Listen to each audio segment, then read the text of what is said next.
3 दिन हुए थे हजरत सिद्दीक अकबर के विसाल को, तो हजरत उमर फारूक फरमाते हैं जख्म अभी ताज़ा भी था, गहरा भी था।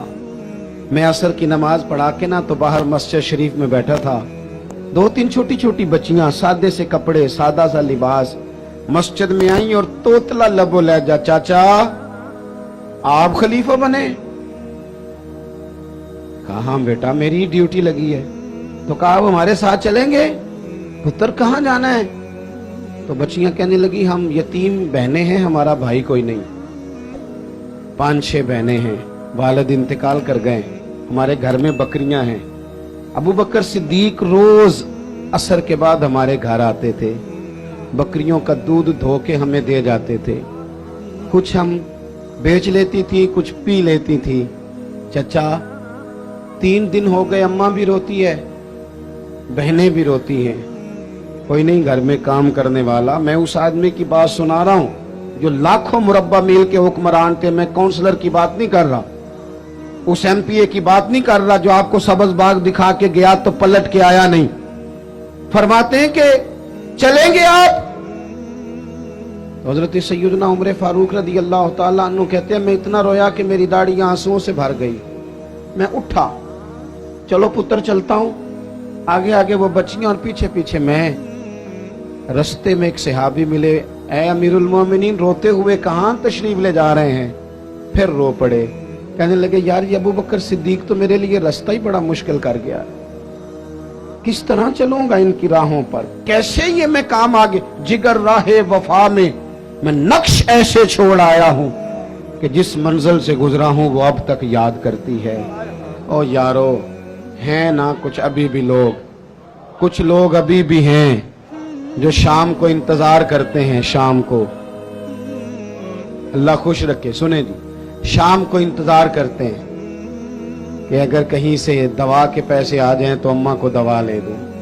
कुछ हैं लोग जो मुंतजिर रहते हैं, अभी भी मुंतजिर रहते हैं कि अगर कोई सबब लग जाए ना तो चलो मैं भी ताज़ा फल जो आया है इस मौसम का मैं भी वो अपने बच्चों को खिला दिया करूं। दोस्तों हुजूर ने हमें सबक दिया है, ये हमारा तज़किया किया है। लालच से बचकर कोई काम जिंदगी में अपनी आखिरत के लिए भी तो करना चाहिए, कोई उसलूब ऐसा भी तो इख्तियार करें जिसमें इंसान महसूस करे कि ये खालिस मेरी आखिरत का काम है। दूसरी बात, जब तक हम सब अपने आप को कानून के हवाले करना पसंद नहीं करते उतनी देर तक तज़किया नहीं होता।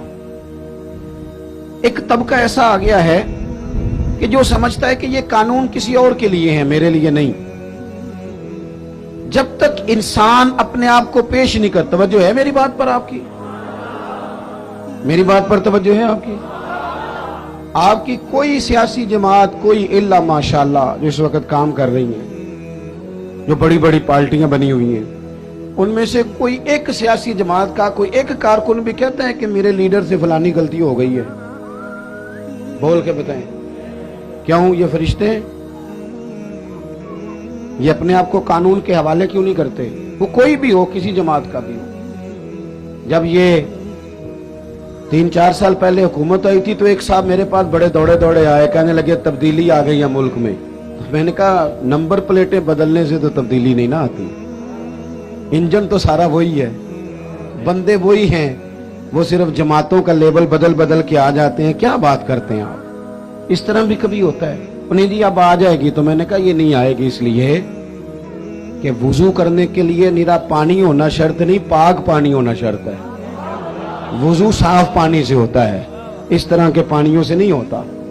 बहरहाल आमदाम बरसरे मतलब मैं जो बात आपके सामने अर्ज करना चाहता हूं उस पर आप गौर फरमाएंगे कि कानून से बालातर अपने आप को न समझा जाए।